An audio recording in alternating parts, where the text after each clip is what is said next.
እንደምናመሻችሁ እግዚአብሔር የተመሰገነ ይሁን። ዛሬ የእግዚአብሔርን ቃል አብረን ለመካፈል እድል የሰጠን አምላካችን እግዚአብሔር የተመሰገነ ይሁን። ማካፈላችሁ የንባብ ክፍል ኦሪት ዘፍጥረት ምዕራፍ 6 ላይ ይሆናል። አንድ ጊዜ በአክብሮት ተጠይቃችኋለሁ። ማንም መልእክቱን ዛሬ የትኛው ክፍል ነው አልሰማህም እንዳይል ሁላችንም እንነሳና አብረን ተባብረን እናነባለን። እግዚአብሔር የተመሰገነ ይሁን። በጌታ በኢየሱስ ክርስቶስ ስም አነባለሁኝ። ኦሪት ዘፍጥረት ምዕራፍ 6 ከቁጥር 5 እስከ 9 ያለውን በጌታ ስም አነባዋለሁ። እግዚአብሔርም የሰውን ክፋት በምድር ላይ እንደበዛ የልቡም ሐሳብ ምኞቱም ሁሉ ጊዜ ፈጽሞ ክፉ እንደሆነ አየ። እግዚአብሔርም ሰውን በምድር ላይ በመፍጠሩ ተጸጸተ፣ በልቡም አዘነ። እግዚአብሔርም የፈጠርኩትን ሰው ከምድር ላይ አጠፋለሁ፣ ከሰው እስከ እንስሳ እስከ ተንቀሳቃሽ እስከ ሰማይ ወፍ ድረስ ስለፈጠርኳቸው ተጸጽቻለሁ አለ። ኖህ ግን በእግዚአብሔር ፊት ሞገስን አገኘ። የኖህ ትውልድ እንዲህ ነው። ኖህም በትውልዱ ጻድቅ ፍጹም ሰው ነበረ። ኖህ አካሄዱን ከእግዚአብሔር ጋር አደረገ ይላል። እዚህ ድረስ ይበቃናል። ሌላው ደግሞ ተጨማሪ ንባብ ብትይዙት ትችላላችሁ። የሐዋርያት ሥራ ምዕራፍ 2 ከቁጥር 43 እስከ 47 ያለውን ነው። ዛሬ ለመልእክቱ የሰጠሁት ርዕስ የጽድቅ ሕይወት ተጽዕኖ የሚል ነው። እደግመዋለሁ። የጽድቅ ሕይወት ተጽዕኖ። ይህንን መልእክት ላዘጋጅ አንድ በልቤ ያለው በዚህ በቤተ ክርስቲያናችን ባለው በወንጌል ስርጭት አገልግሎት በአጠቃላይ የቤተ ክርስቲያንን እያንዳንዳችንን በዚህ ዓመት በዚህ በወንጌል ስርጭት አገልግሎት ለ2026 ምን እናስተምር በሚል የተዘጋጀንበት ለዚህ ዓመት ርዕሶች አሉን። ስለዚህ ዛሬ እግዚአብሔር ይህን እድል ስለሰጠኝ ዛሬ በዚህ በ2026 እግዚአብሔር በሰጠን ዕድሜ በዘመናችን በከተማችን ዛሬ እኔና እናንተ ለወንጌል ባለ አደራዎችን ለማስነሳት አንዱ ርዕስ የጽድቅ ተጽዕኖ ሕይወት በሚል ለማነሳሳት፣ ለማነጽ፣ ለማዘጋጀት ነው። ስለዚህ እግዚአብሔር አምላክ ስራ አለው በዚህ ከተማ ላይ። እግዚአብሔር ብዙ ሊሰሙ ያሉትን ያዘጋጃቸውን ሰዎች እኛን የሚጠብቁ እግዚአብሔር ሰው አለ። ስለዚህ ይሄን የተሰጠን አደራ የጽድቅ ሕይወት በመኖር በትውልዱ ላይ እንዴት ተጽዕኖ ማምጣት እንችላለን በሚል ርዕስ እንመለከታለን። ስለዚህ በተሰጠን እግዚአብሔርን በመታዘዝ በተሰጠን የምድር ጉዟችን በትውልድ መካከል በኢየሱስ ክርስቶስ በኩል በእምነት በተቀበልነው ጽድቅ በመኖር የጽድቅ ተጽዕኖ ፈጣሪዎች ወይም የወንጌል ምስክሮች እንድንሆን በመሆን የእግዚአብሔር መንግሥት እንዲሰፋ ለማነሳሳት የቀረበ ትምህርት ነው። ከብሉይ ኪዳን ሁለትን ሰዎች እንመለከታለን። ኖህን እንመለከታለን። እንደገና ደግሞ ወጣቱን ዮሴፍን እንመለከታለን። በሶስተኛ ደግሞ የሐዋርያቶችን ሕይወትና አገልግሎታቸውን እንመለከትና መጨረሻ ላይ ከዚህ ምን እንማራለን የሚለውን በማቅረብ መልእክቴን ለመጠቅለል እሞክራለሁኝ።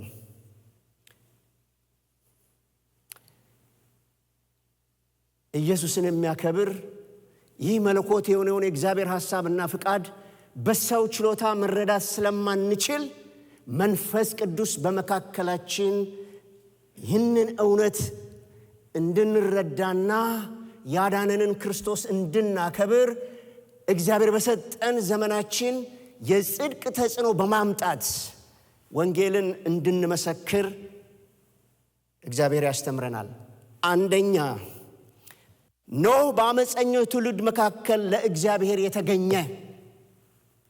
አንደኛው የምንመለከተው እግዚአብሔር በዛን ዘመን የነበረው ጄነሬሽን ቅድም እንዳነበብነው መንገዱና ሐሳቡ ሁሉ የተበላሸ ትውልድ እንደነበረ መጽሐፍ ቅዱስ ይነግረናል። የእግዚአብሔር ቃል በዘመናት የሚሆነውን ሁሉ ለኔና ለእናንተ ትምህርት ይሆነን ዘንድ ተጽፎልናል። በኖህ ዘመን የነበረው ጄነሬሽን ሐሳቡ፣ አካሄዱ፣ ኑሮ ሁሉ የተበላሸ እንደሆነና እግዚአብሔር ሰውን በመፍጠሩ እንደተጸጸተ በጣም ልብ የሚሰብር ነው እዚህ ላይ የምናየው። እና ምንድነው ይሄን ሰውን አመጻና ክፋት ያካሄደው ስንል ከበስተጀርባ የሚሰራ በኃጢአቱ ውድቀት ምክንያት ሰይጣን ዲያብሎስ ትውልድ እግዚአብሔርን እንዳይፈራ በአመጽ፣ በክፋት፣ በርኩሰት በመበከል ከእግዚአብሔር ጋር ሰው ተራርቆ እንዲኖር ያደርጋል። ስለዚህ ሰው መንገዱ ሁሉ ባበላሸበት ዘመን ቅሬታ በትውልድ መካከል ያለ እግዚአብሔር አንድን ሰው በትውልድ መካከል አገኘ፣ ኖህን አገኘ። ኖህ አካሄዱን ከእግዚአብሔር ጋር አደረገ። ኖህ በእግዚአብሔር ፊት አካሄዱን ስላደረገ ሞገስን አገኘ። ከላይ ፍጥረታትን ሁሉ አይኖቹን በሚያይ በልዑል እግዚአብሔር ፊት በተበላሸ ትውልድ መካከል አይኖቹ የሰውን ሁሉ አካሄድ የሚያይ እግዚአብሔር፣ በሰው ሐሳብና ፍቃድ ውስጥ ያለውን ሁሉ የሚያውቅ እግዚአብሔር በተበላሸ ትውልድ መካከል አንድ ሰውን አገኘ፣ ኖህን አገኘ። ሞገስን አገኘ። በእግዚአብሔር ዘንድ ተቀባይነትን ያገኘ ሰው ሞገስን መስጠት የሚችል እግዚአብሔር ብቻ ነው። ስለዚህ በተበላሸ ትውልድ መካከል በትውልዱ መካከል ብቻውን የቆመ ትውልዱ ያለውን የሴኩላር ዓለም የሚለውን የዲሞኒክ አሰራር በትውልዱ ላይ የሚሰራውን ዊዛውት ኮምፕሮማይዝ ባለማድረግ አንድ በሰማይና በምድር የፍጥረታት ሁሉ ገዢና ፈጣሪ የሆነውን በዘመን ሁሉ የማይለወጠውን እሱ እግዚአብሔርን ታምኖ በትውልዱ መካከል ብቻውን ቆመ። ዛሬ በቤታችሁ መካከል ብቻዬን ነኝ የምትሉ ካላችሁ እስከ ዓለም ፍጻሜ ድረስ ሁል ጊዜ ከናንተ ጋር ነኝ ያለ ጌታ፣ ከናንተ ጋር አብሮ የሚቆም የሰራዊት ጌታ እግዚአብሔር ከሁላችን ጋር አብሮ አለን። ጉባኤው ምን ይላል? እስቲ ድገሙት። አይሰማም ድምጻችሁ? እስቲ እንደገና ድገሙት። በመተሰማራችሁበት በስራ ቦታ በጣም ሌብል ለማድረግ ሰይጣን ቦምባርድ የሚያደርጋችሁ ቢኖር ኖህ በዘመኑ በተበላሸ ትውልድ መካከል ብቻውን እግዚአብሔርን ታምኖ ቆመ። እግዚአብሔርን ታምኖ ያፈረ ማንም የለም። እግዚአብሔርን ታምኖ የወደቀና የከሰረ በዘመኑ ማንም የለም። የእግዚአብሔር ስም የተመሰገነ ይሁን።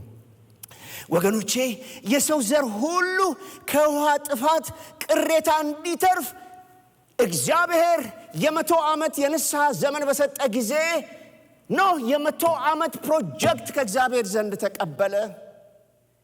እግዚአብሔር እንዲህ ቀና ብለን አይተን ማንጨርሰውን ሰማይን ቃል ተናግሮ የፈጸመ እግዚአብሔር ነገር ግን ይህ አመፀኛ የሆነውን ትውልድ ለማትረፍ ለኖህ 100 ዓመት የሚፈጅ የመርከብ ሥራ ፕሮጀክት ሰጠው። እግዚአብሔር አይፈጥንም፣ እግዚአብሔር አይዘገይም። በጊዜው እግዚአብሔር ሁሉን ለክብሩ ይሰራል። አሜን እንላለን። ስለዚህ ኖህ 100 ዓመት የፈጀበትን ፕሮጀክት ለምንድነው እግዚአብሔር ያዘገየ? እግዚአብሔር ለትውልድ እስትንፋስ እስካለ ድረስ እግዚአብሔር ለትውልዱ ያሰመረለት ጊዜ የምህረት ጊዜ እግዚአብሔር ታጋሽ ይጠብቃል። እግዚአብሔር ታጋሽ ይጠብቃል። የተሰጠውን ይህንን አደራ በትውልዱ መካከል በጽናት ወደ ላይ የተናገረውን እያዳመጠ ምንም ነገር ሁሉ እንዳለ ነው። ሽማግሌው ነው መርከብን ይሰራል፣ ያንን ፕሮጀክት ይጥራል፣ ይግራል። ነገር ግን እግዚአብሔር በቃ ባለ ጊዜ ልክ የእግዚአብሔር ጊዜ መርከቡ ሲያልቅ መርከቡ ስራ ሲያልቅ እግዚአብሔር አንተና ቤተሰብህን ፍጥረታትን ሁሉ መርጦ ግባ አለ። ኖህ መርከቡን እንኳን አልዘጋውም። እግዚአብሔር ከበስተኋላው ዘጋበት ይላል። እግዚአብሔር ለአመፀኛ ትውልድ የምህረት ጊዜ ይሰጣል። እግዚአብሔር በቃ ሲል ማንም ሰው ከእግዚአብሔር ፍርድ ማምለጥ አይችልም። እግዚአብሔር በትውልድ መካከል ዝም ሲል ሞኝነት ይመስላል። እግዚአብሔር ግን ለፍጥሩ የምህረት ጊዜ ይሰጣል።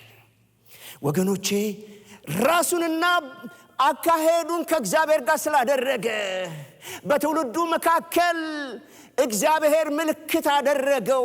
ስለዚህ ከአዳም ውድቀት በኋላ እስከ ኖህ ዘመን የነበረውን ትውልድ እግዚአብሔር 40 ቀንና 40 ሌሊት የሰማይ መስኮት ተከፍቶ እስትንፋስ ያለ ሁሉ በጣም የሚያስፈራ ቃል አለ፣ ተደመሰሰ ይላል።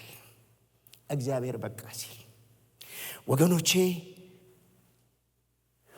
ኖህ አካሄዱን እግዚአብሔርን በመፍራት ኖረ።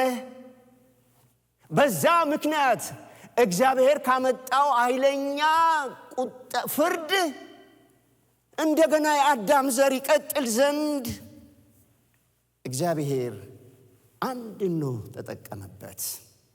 ስለዚህ በእምነት ታዞ በመኖር እግዚአብሔርን ተስፋ አድርጎ በመኖር ለኔና ለናንተ ትምህርት ይሆነን ዘንድ ተጻፈልን። አሜን እንላለን። አሜን እንበል እስቲ። እግዚአብሔር የተመሰገነ ይሁን። የእግዚአብሔር ቃል ምን ይላል? ዕብራውያን መልእክት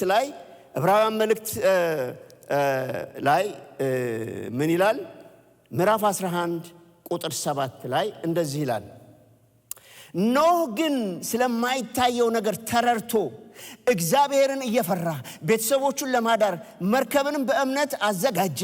በዚህም ዓለምን ኮነነ፣ በእምነት የሚገኘውን ጽድቅ ወራሽ ሆነ። ዓለምን ኮነነ። በቃ ይሄው ምልክት ሁሉ ቀስተ ደመና አለ፣ ይናገራል እግዚአብሔር።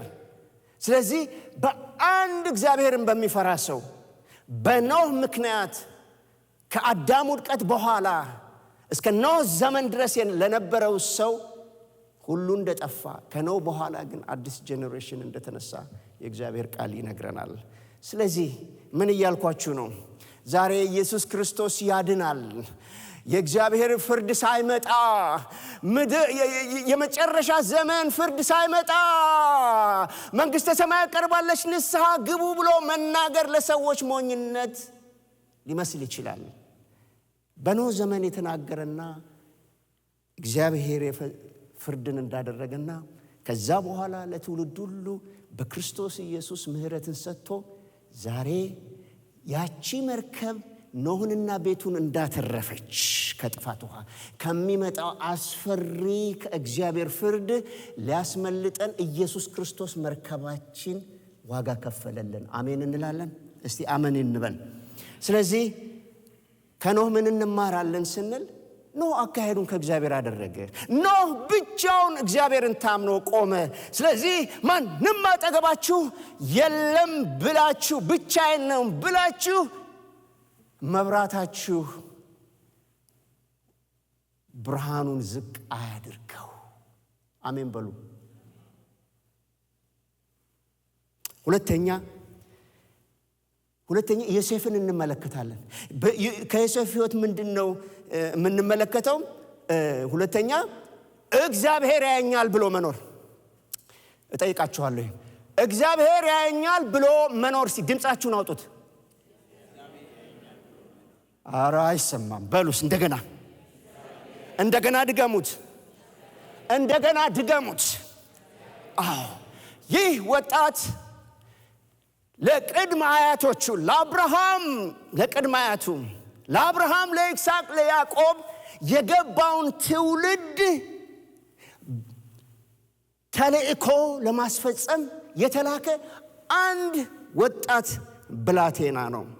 ስለዚህ ከአራት መቶ ዓመት በኋላ ከአራት ትውልድ በኋላ ለአብርሃም ተናግሮታል ከግብፅ ምድር እንደሚያወጣቸው።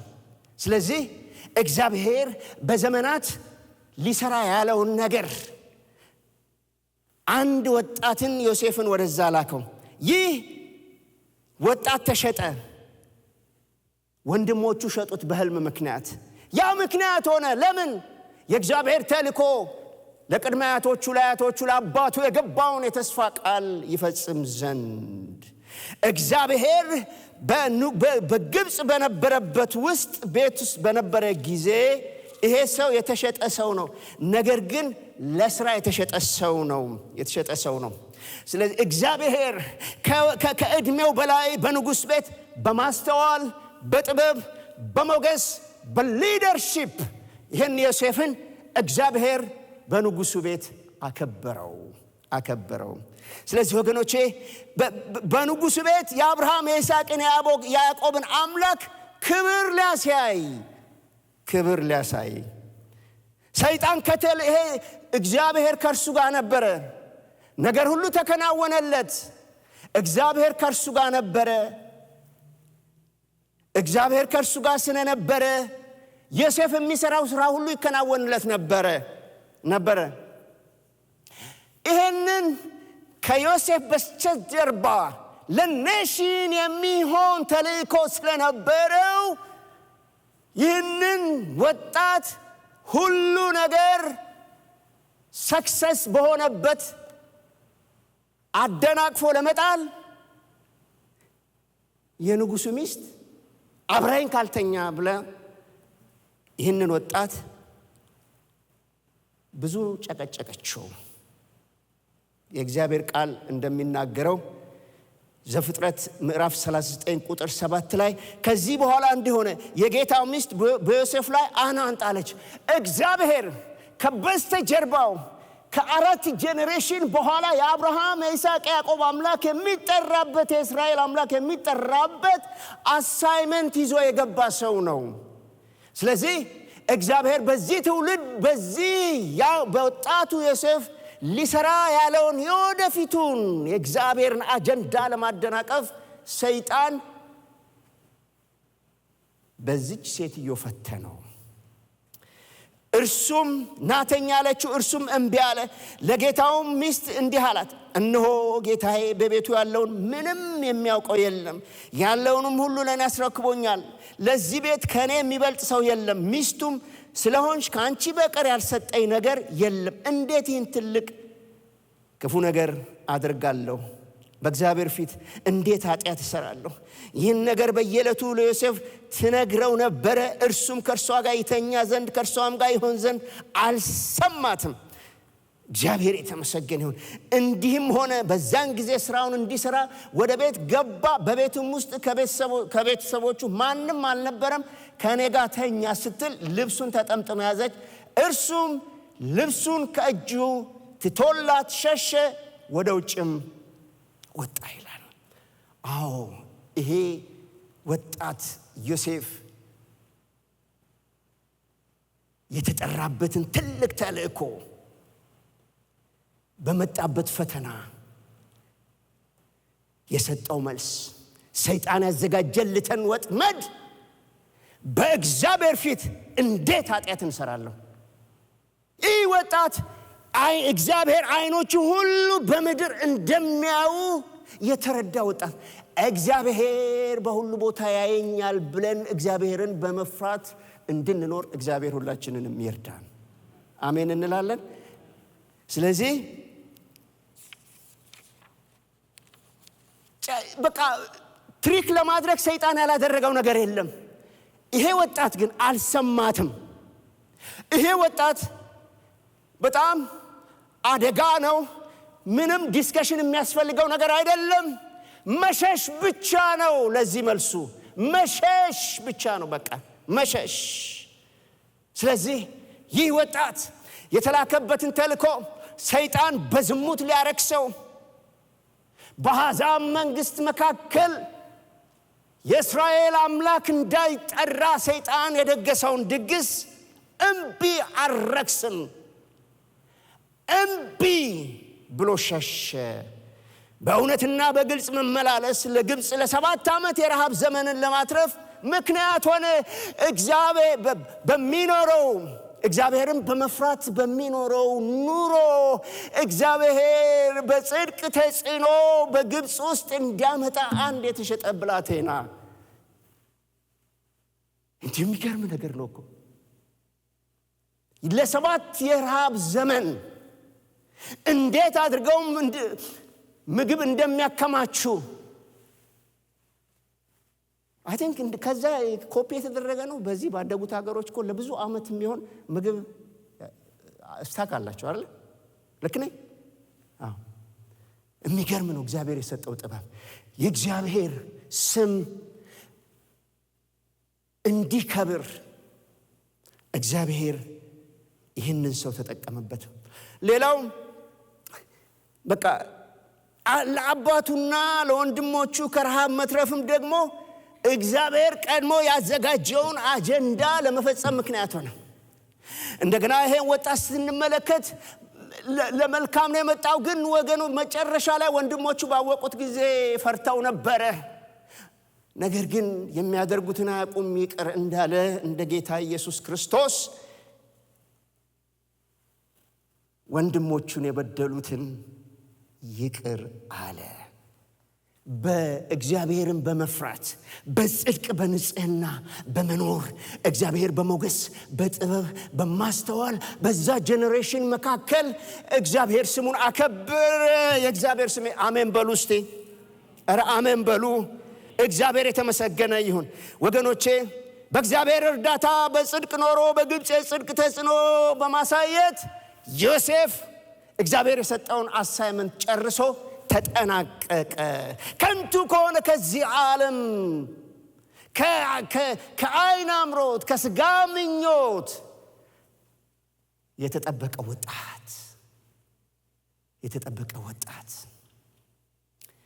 መንፈስንም ስጋንም ከሚያረክስ በእግዚአብሔር ፊት በንጽህና የተመላለሰ ዛሬ ማታ እግዚአብሔር ከንቱ በሆነ በዚህ ዓለም ጥቂት በሆነችው የዕድሜ ዘመናችን በእግዚአብሔር ፊት በተሰጠን በልጅነት ከእግዚአብሔር ቃል ጋር ኮንትራዲክት ከሚያደርግ አጀንዳ ጋር ባለመተባበር እግዚአብሔር በሌለበት አጀንዳ ጋር ባለመተባበር እንደ ዮሴፍ እግዚአብሔር ያኛል ብሎ መኖር በትውልድ ላይ ተጽዕኖ የሚያመጣ የእግዚአብሔር ብርሃን ይበራል። የእግዚአብሔር ብርሃን ይበራል። እኔ ሸክሜ ነው፣ ለራሴም ለትውልዴም ይሄ ነው ሸክሜ። የትውልድ ባለ አደራ ነን። ዮሴፍ በዘመናት ለቅድመ አያቱ ለአያቱ ለአባቱ የገባውን ኪዳን በወጣትነቱ ዕድሜ ዘመን እግዚአብሔር ለክብሩ ተጠቀመበት። ወገኖቼ ሰክሰስ እግዚአብሔርን በመፍራት ነው። የጥበብ መጀመሪያ የሆነውን እግዚአብሔር በማወቅ እግዚአብሔርን በመፍራት እግዚአብሔርን በመታዘዝ በሱ በክንፉ ጥላ ስር ጋርደኝ ሸፍነኝ ክፉ አያግኘኝ።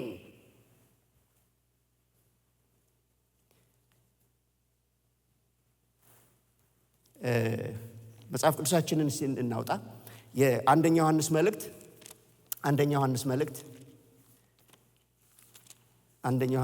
አውጡ። ሁላችሁ አውጡ። አንደኛ ዮሐንስ መልእክት ላይ እንዲህ ይላል። ምዕራፍ 2 ከቁጥር 15 እስከ 16 ዓለምን ወይም በዓለም ያሉትን አትውደዱ። በዓለም ያለው ሁሉ እርሱም የሥጋ ምኞትና የዓይን አምሮት ስለ ገንዘብ መመካት ከዓለም ስለሆነ እንጂ ከአባት ስላልሆነ ማንም ዓለምን ቢወድ የአባት ፍቅር በእርሱ ውስጥ የለም። ዓለምም ምኞቱም ያልፋሉ፣ የእግዚአብሔርን ፍቃድ የሚያደርግ ግን ለዘላለም ይኖራል። ወገኖቼ ከዚህ ከዓለም እድፈት መጠበቅ ሌላ ማንም ሴኩርድ የሚያደርገን የለም። የልጁ የኢየሱስ ክርስቶስ ደም ግን ይሸፍነናል። አሜን በሉ እስቲ። ዛሬ በጣም ፖፑላር የሆኑ በጣም ረጅም ዲጂታል ዶላር ያላቸው ብዙ ባለዝናዎች በሽምግልና በዘመናቸው ሊጠናቀቁ ባለበት ዘመን ለዘመናት ሁሉ ሰይጣን ነገርን እየሸፈነ ደባብሶ ብዙ እርኩሰትን በአደባባይ ያወጣል። አያችሁ፣ የእግዚአብሔር ምሕረትና ቸርነት ብቻ ነው በጽድቅ በንጽህና መብራታችንን አብርተን የጽድቅ ተጽዕኖ አምጥተን የእግዚአብሔርን መንግስት ኖረንበት ተናግረን አገልግለን እናልፋለን በሉ እስቲ። አረ ድምጻችሁ አይሰማም። እግዚአብሔር የተመሰገነ ይሁን። ሶስተኛ የምንመለከተው ከሐዋርያት ሕይወት ደግሞ ጥቂት ነገር እንመለከታለን። በጣም ሰፊ ትምህርት ነው፣ ግን ጥቂት ነገር ለማስጨበጥ ነው። ፖይንቴ እየደጋገምኩ እንድትይዙልኝ የምፈልገው እግዚአብሔርን በመፍራት በጽድቅ በመኖር የጽድቅ ተጽዕኖ ማምጣት እንችላለን የሚለውን ነው እያየን ያለነው። የሐዋርያት ሥራ ምዕራፍ 2 ላይ እንሄዳለን። የሐዋርያት ሥራ ምዕራፍ 2 የሐዋርያት ሥራ ምዕራፍ 2 ላይ እንዲህ የሚል የእግዚአብሔር ቃል እናነባለን። ሐዋርያት ሥራ ምዕራፍ 2 ከቁጥር 43 እስከ 47 ላይ እንዲህ ይላል። ነገር ግን በሰው ሁሉ ፍርሃት ሆነ፣ በሐዋርያት እጅ ብዙ ድንቅ ምልክት ተደረገ። ያመኑትም ሁሉ አብረው ነበሩ፣ ያላቸውን ሁሉ አንድነት አደረጉ። መሬታቸውን ጥሬታቸውንም እየሸጡ ማንኛውም እንደሚፈልግ ለሁሉ ያካፍሉ ነበረ። በየቀኑም በአንድ ልብ ሆነው በመቅደስ እየተጉ በቤታቸውም እንጀራ እየቆረሱ በደስታ በጥሩ ልብ ምግባቸውን ይመገቡ ነበረ። እግዚአብሔርንም እያመሰገኑ በሕዝብ ፊት ሞገስ ነበራቸው። ጌታም የሚድኑትን ዕለት ዕለት በእነርሱ ላይ ይጨምር ነበር። ምንድነው የእነዚህን የሐዋርያቶቹን ሕይወት በእጃቸው ድንቅን ምልክትን በማድረግ ሰልፊሽ ያልሆነ ኑሮ ሲምፕል ላይፍ ያላቸውን ሼር በማድረግ የሌላውን ጉድለት በመሙላት እነዚህ ሐዋርያቶች በሕዝብ ፊት ሁሉ ሞገስ እንዲኖራቸው ያደረገ ኢንቴሌክቹዋልስ አይደሉም፣ አሳ አጥማጆች ናቸው፣ አንዳንዶቹ ቀራጮች ናቸው።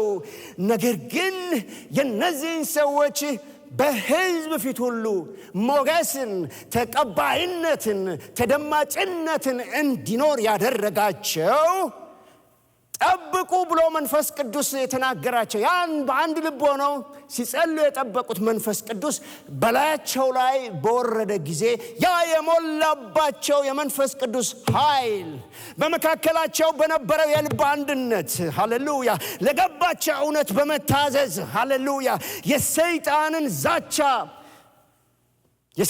ዛቻ የሰይጣንን ማስፈራራት ወንጌልን በሰይጣን ማስፈራራት ወንጌልን ከመናገር ዝም አንልም እንዲሉ ያደረጋቸው በላያቸው ላይ የወረደውን ለእግዚአብሔር መንፈስ ሲሪየስ በመሆናቸው በሉ እስቲ። ድምጻችሁ አይሰማ። ድገሙልኝ እስቲ፣ እንደገና ድገሙት። ወገኖቼ ለእግዚአብሔር መንፈስ በጣም ሴንሲቲቭ ስለሆኑ እግዚአብሔርን ስለሚፈሩ እግዚአብሔር በሰው ፊት ሞገስ ነበራቸው። በእጆቻቸው ድንቅና ምልክት ጌታ ያደርግ ነበር። በቃ የራሳቸውን ምንም አርቲፊሻል ያልሆነ ሕይወት ራሳቸውን በእርሱ ፊት የሆኑትን ሆነው ስለሚኖሩ ወገኖቼ ባስፈራሯቸው ጊዜ ጌታ ሆይ ወደዛቸው ተመልከት፣ ጌታ ሆይ ለጀነሬሽናችን ዝም እንዳንል ወንጌልን እንድንናገር ጌታ ሆይ ወደዛቸው ተመልከት። እንደገና መንፈስ ቅዱስ በላያቸው ላይ ወረደ። ከዛ በኋላ ወንጌልን እንደገና መስበክ ጀመሩ። የእግዚአብሔር ስም የተመሰገነ። ወገኖቼ ዛሬም እኔና እናንተ ለትውልዳችን በክርስቶስ ኢየሱስ የመስቀል ሞትና ትንሣኤ ባገኘነው ሕይወት በተሰጠን ልጅነት በመንፈስ ቅዱስ ኃይል በእጃችን ባለ በሕያው በእግዚአብሔር ቃል እግዚአብሔርን በመፍራት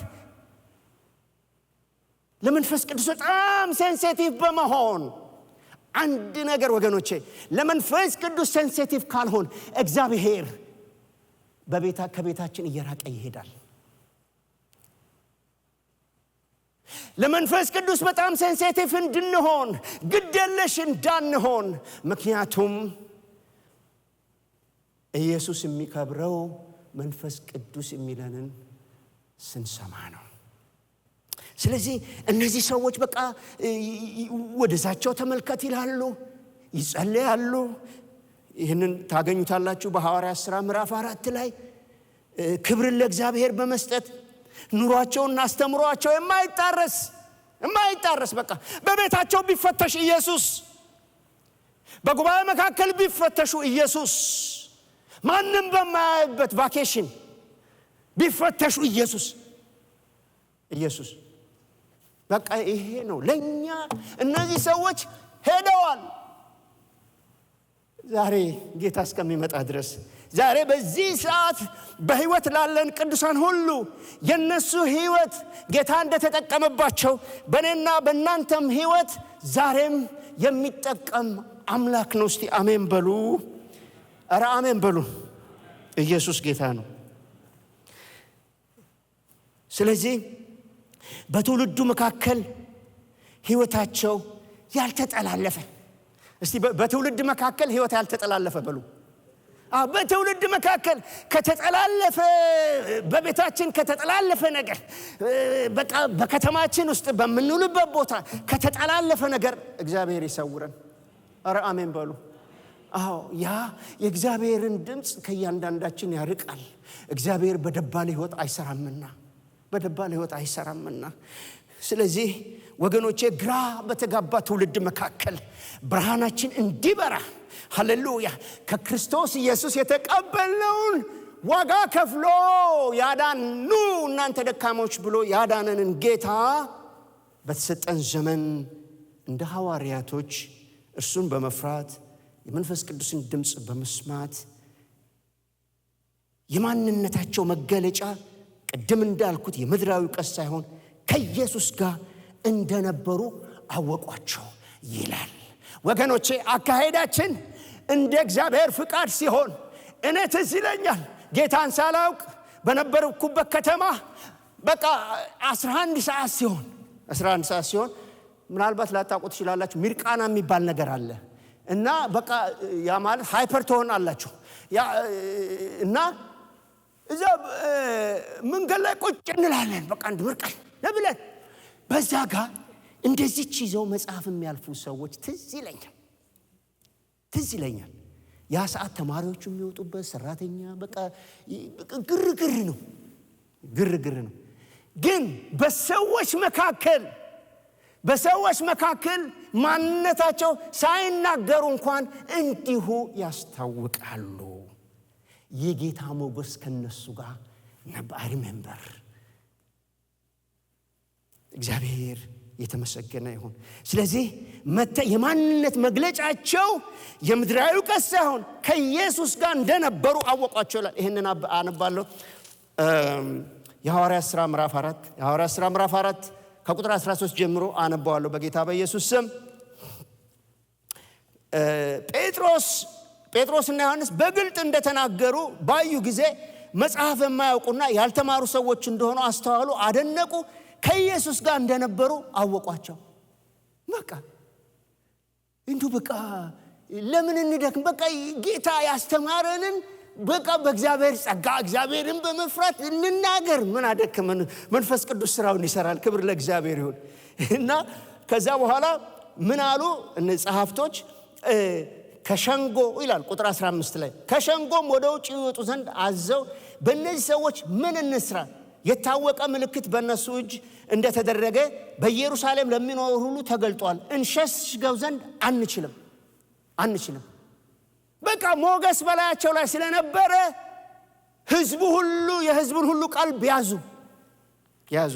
የሕዝቡ ሁሉ አቴንሽን በሐዋርያቶች ላይ ሆነ።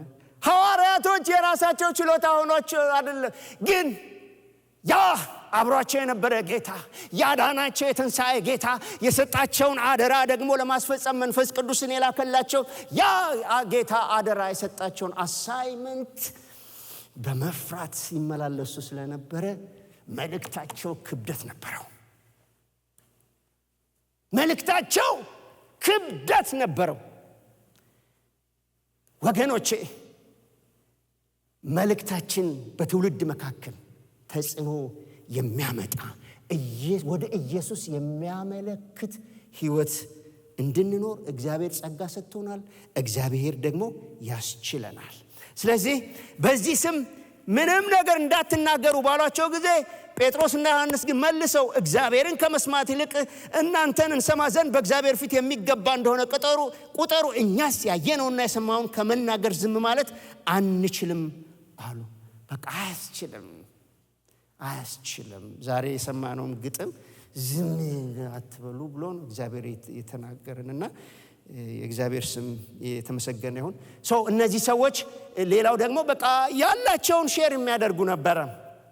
በቃ እግዚአብሔር ባለን ነገር ሁሉ ለሰዎች የምንቆረስ በጊዜያችን ቢሆን እግዚአብሔር በሰጣችሁ ችሎታ ቢሆን እግዚአብሔር በሰጣችሁ ጸጋ ቢሆን ላይፍ ኢዝ ሾርት፣ በጣም አጭር ነው ጊዜ፣ በጣም አጭር ጊዜ ነው። ስለዚህ ያለን ሁሉ ለጌታ ኢየሱስ ክብር ይሆንለት። አሜን በሉ እስቲ። ያለን ነገር ሁሉ ለንጉሱ ክብር ይሆንለት። ያለን ነገር በሰፈራችን ሁሉ ለኢየሱስ መታያ ይሆን። ያለን ነገር በኢቢሲ በዳላስና በአካባቢ all over the world በዓለም ዙሪያ ሁሉ ባላት ነገር ቤተክርስቲያን ኢየሱስ ይታይበት። እሺ ከመልእክቱ ምን እንማራለን? ከመልእክቱ የምንማረው የጠራን ቅዱስ እንደሆነ በኑሯችሁ ሁሉ ቅዱሳን ሁኑ ተብሎ ስለተጻፈ አንደኛ ጴጥሮስ ምዕራፍ 1 ከቁጥር 14 እስከ 17 ላይ እናገኘዋለን። በእግዚአብሔር ፊት በጽድቅ በቅድስና እግዚአብሔርን በመፍራት መኖር እንግዶች ናችሁ ይላል። ስለዚህ እንደ እንግዳ እንድንኖርና የጽድቅ ተጽዕኖ የምናመጣ ሰዎች እንድንሆን፣ ስለዚህ በጸጋው የዳንበትን ወንጌል በኑሮና በቃል መተግበር ከኖህ እንደተማርነው ብቻውን ትውልድ ሁሉ አካሄዱ በተበላሸ ትውልድ ብቻውን ያቆመ እግዚአብሔር ዛሬም ዮሴፍን የረዳ እግዚአብሔር ዛሬም በእኔና በእናንተ ዘመን እግዚአብሔር ያቆማል። እስቲ ያቆማል በሉ። ኧረ ያቆማል በሉልኝ። እኔ ሞቅ ብሎኛል እኮ። ያቆማል በሉ። ብቻዬን አይደለሁም በሉ። እስቲ እንደገና ድገሙት። ስለዚህ ወገኖቼ የተሰጠንን የመኖር ዕድል ሕይወታችንን ለጌታ የተሰጠንን የመኖር ዕድል ሕይወታቸውን ለጌታ ባልሰጡ ሰዎች ፊት በማስተዋል በጽድቅ በመመላለስ ተጽዕኖ እንድናመጣ አንድ ክፍል አነባለሁ። አንድ ሁለት ክፍሎች ይቀሩናል። አነባለሁ። የቆላስያስ መልእክት ላይ ቆላስያስ መልእክት ምዕራፍ 4 ከቁጥር 5 ጀምሮ አነባዋለሁ። ዘመኑን እየዋጃችሁ በውጭ ባሉት ዘንድ በጥበብ ተመላለሱ፣ ለእያንዳንዱ እንዴት እንድትመላለሱ እንደሚገባችሁ ታውቁ ዘንድ ንግግራችሁ ሁል ጊዜ በጨው እንደተቀመመ በጸጋ ይሁን። ዘመኑን እያዋጃችሁ የተሰጣችሁን ዕድል የመኖር ዕድል ያንን ለእግዚአብሔር ክብር ተጠቀሙበት ነው የሚለን ጳውሎስ። ልናገር እንደሚገባው ጸልዩልኝ ካለ በኋላ ነው። ምክንያቱም ጳውሎስ በታሰረበት ስፍራ ወንጌልን ጸልዩ ልናገር እንደሚገባኝ ያህል እገልጠው ዘንድ ጸልዩልኝ አለ ጳውሎስ። ከዛ በኋላ ደግሞ ይሄንን ለቆላስያስ አማኞች ዘመኑን ዋጁ። ታይም ኢዝ ሾርት። ጊዜ አይቀለድም። ጊዜ እንደ ሰዓት ወደ ኋላ አይመለስም። ታይም ማኔጅመንት እንዲኖረን ቅዱሳን ስለራሴ ስለናንተም በጣም እለምናለሁ ዛሬ። ስለዚህ ዘመኑን ዋጁ። በውጭ ባሉት በማያምኑ ዘወንዶች መካከል ግድየለሽ ሕይወት አትኑሩ። ግድየለሽ ሕይወት አትኑሩ። በጣም ሰው ቫልዩ ያለው በምን እንደሆነ ታውቃላችሁ? ከሰማያት ሰማያት መጥቶ ክርስቶስ ዋጋ የከፈለበት ሕይወት ክቡር ነው። ስለዚህ ዘመኑን እየዋጃችሁ በውጭ ባሉት በጥበብ ተመላለሱም። እንደገና ደግሞ ለያን እንዴት እንደምትመልሱ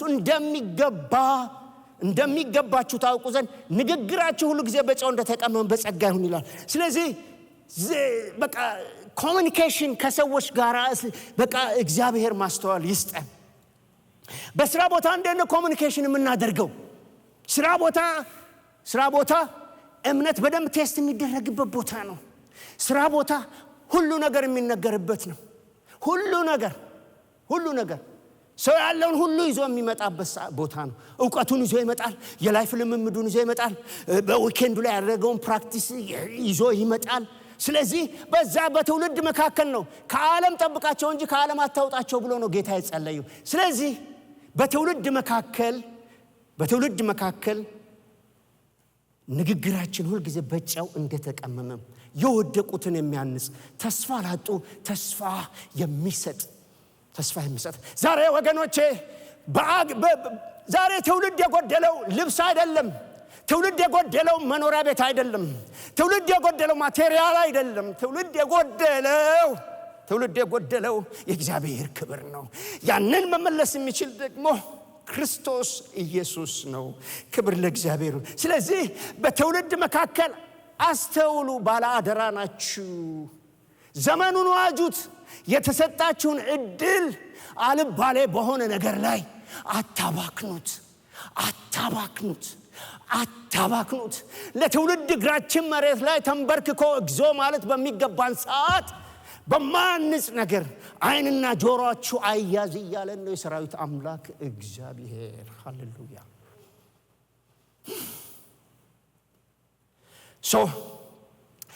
የዕለት ሕይወታችን ሚዛኑ ኢየሱስ ክርስቶስ ነው። ስለዚህ የጠራን ስታንዳርዱ ኢየሱስ ነው። ሌላ ስታንዳርድ ተቀይሮ እንዴት በቃ የሆነ ነገር አሻሽለ ነው አንኖር። በቃ ክርስቶስን ምሰሉ ነው። በንግግሩ ያልሳተ በቃው ፍጹም ጻድቅ የሆነ ጌታ ክብሩን ስለኔና ስለናንተ የጣለ ስታንዳርዱ ክርስቶስ ስለሆነ ዛሬ ቤተ ክርስቲያን ይህንን ስታንዳርድ ወደ መጠበቅ እንድትመለስ ጩኸቴ ነው። ከየት በቃ የሆነ በቃ ዝብርቅርቅ እያደረግን እንደፈለግን በቃ ተመሳስለን ኮምፕሮማይዝ እያደረግን ወንጌል አይሻሻልማ በቃ። ስለዚህ ስታንዳርዱ ክርስቶስ ስለሆነ ወዴት እንግባ? ሌላ መሻሻያ የለውማ። መንግስት የመተዳደሪያ አዋጅን ይቀይራል። የእግዚአብሔር ቃል ግን አይቀየርም። ሰማይና ምድር ያልፋል። ስለዚህ ሐዋርያቶች ለቤተሰብ፣ ለጎረቤት፣ በስራ ቦታ በታማኝነት በንጽህና በትጋት ዮሴፍ ለግብፅ እግዚአብሔርን በመፍራቱ በጽድቅ በንጽህና ባልተጠላለፈ ሕይወት በመኖር ከጊዜያዊ ደስታ ይልቅ ለ4 ጄኔሬሽን እግዚአብሔር ከዛ በኋላ የሚሆነውን ነገር ሚሽን ለማስፈጸም የመጣውን ያንን በልጅነቱ እግዚአብሔር አሳውቆታል። ስለዚህ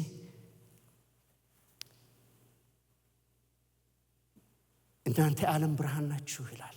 በተራራ ላይ ያለች ከተማ ልትሰወር አይቻል። ኢየሱስ አይሰወርም። ዋው! ኢየሱስ አይሰወርም። ክብር ለእግዚአብሔር ይሁን። ኢየሱስ አይሰወርም።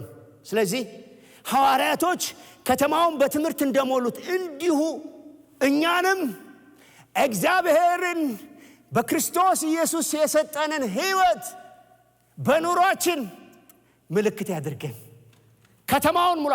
ሰራተኞች በስራችሁ ቦታ ላይ ይህንን ወንጌል ሙሉት። እግዚአብሔር ጥበብ ይሰጣል። እግዚአብሔር ጥበብ ይሰጣል። ስለዚህ ሐዋርያቶች ከተማውን በትምህርት እንደሞሉት እኛንም እንዲሁ ያድርገን። ጊዜ የሚያጠፋ አእምሮን የሚያበላሽ ነገር ጊዜያችንን ዌስት አያድርግብን። ባለ አደራ ነን። በጣም ትልቅ ባለ አደራ። በዚህ ከተማ ላለ ጄኔሬሽን ባለ አደራ ነን። እስቲ ባለ አደራ ነን በሉ። እስቲ ድምጻችሁ ነው ባለ አደራ ነን በሉ። አዎ ባለ አደራ ነን። ስለዚህ ሐዋርያቶች በትምህርታቸው እና በኖሩት ኑሮ ከተማውን እንደሞላው ሐዋርያት ሥራ ምዕራፍ 5 ከ27 እስከ 28 እናንተም ይህን አንብቡት። ስለዚህ ለከተማ መጎብኘት ምክንያት በጽድቅ በመኖር የጽድቅ ተጽዕኖ በመኖር ከተማን የሚጎበኝ ሪቫይቫል እግዚአብሔር ያመጣል። አሜን በሉ። አሜን በሉ። ስለዚህ ሐዋርያቶች በተበተኑ ጊዜ በሐዋርያት ሥራ ምዕራፍ 8 ላይ ፊልጶስ ወንጌልን በሰማርያ ከተማ ሰበከ። ድውያኖች ተፈወሱ። በአጋንንት የታሰሩ ሰዎች ተፈወሱ። በሰማርያም ታላቅ ደስታ ሆነ ይላል። ስለዚህ ለከተማ ታላቅ ደስታ እችን ከተማ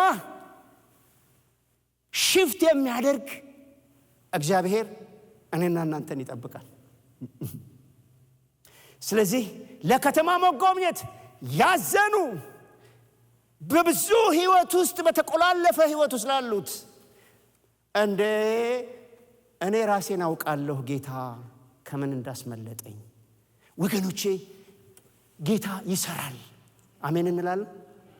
መናገር እንኳን ባንችል አንድ ጊዜ ስደት በነበርኩ ጊዜ ሰውየው ባለስልጣን ነው፣ ሻምበል ነው። እኔ ጌታን ተቀብዬ አዲስ ክርስቲያን ነኝ። እንደው በቃ ሁሉ ጊዜ በቃ ምን እንደምላላቅም መጸለይ ነው። የሚያስተምር የለም፣ ማንም የለም። በቃ ማታ ሬዲዮ ጠብቀን ነው ምን እንትን የምንለውና ከዛ በኋላ ሰውየው ምንም እንትን አልለውም። እሱ ያው ባለስልጣንም ነገር ነበረ፣ ወጣት ነው፣ ፖዚሽን ያለው ሰው ነው እና ያወራል። እኔ ደግሞ በቃ ዝም በቃ ነው ያልኩት ማለት ነው። ከዛ በኋላ እኔ ወደዚህ መጣሁኝ። ከብዙ ዓመት በኋላ ፓስተር ሰይፉ ኬንያ ሄዶ ሲያገለግል ደብዳቤ ይዞልኝ መጣ። ቲካ ከሚባል የኬንያ ሪፊውጂ ሴንተር እና ያ ሰውዬ አንድ ደብዳቤ ሙሉ ጻፈ። ደህና ነህ ሆይ፣ በአንተ በጣም አዝኜብሃለሁኝ፣ ግን አይዞህ፣ ለማሳጠር ያህል ግን አይዞህ፣ አንተ በዛን ሰዓት ባትናገረኝም ዝም ብለህ በፊቴ በተቀመጥክ ጊዜ በአንተ ውስጥ ያለውን ኢየሱስ አይቼ አንተን ያገኘህን ኢየሱስ እኔም አግኝቼ አገልጋይ ሆኛለሁ አለ። አያችሁ፣ እግዚአብሔር ያውቅበታል። ስለዚህ እግዚአብሔር ከተማን ስጠን። አሜን እንላለን። ከተማን አስወርሰን፣ ዘሮቻችንን አስወርሰን። ያቤጽን ጸሎት እንዲህ ብዬ አንብቤ ጨርሻለሁ። ያቤጽም ከወንድሞቹ ይልቅ የተከበረ ነበር፣ እናቱም በጣር ወልጃለሁና ብላ ስሙን ያቤጽ ብላ ጠራችው። ያቤጽም እባክህ መባረክም ባርከኝ፣ አገሬን አስፋ፣ እጅህ ከእኔ ጋር ትሁን፣ እንዳያሳዝነኝም ከክፋት ጠብቀኝ ብሎ የእስራኤልን አምላክ ጠራ። እግዚአብሔርም የለመነውን ሰጠው። አንደኛ ዜና ምዕራፍ 4 ከ9 እስከ 10። ማቴሪያል በረከት አይደለም፣ በመንፈሳዊ በረከት፣ በጸጋ ስጦታ በረከት ለመላክ፣ በአካባቢያችን ብርሃን ለመሆን፣ እስረኞችን ነፃ ለማውጣት እንደ ያቤጽ መባረክን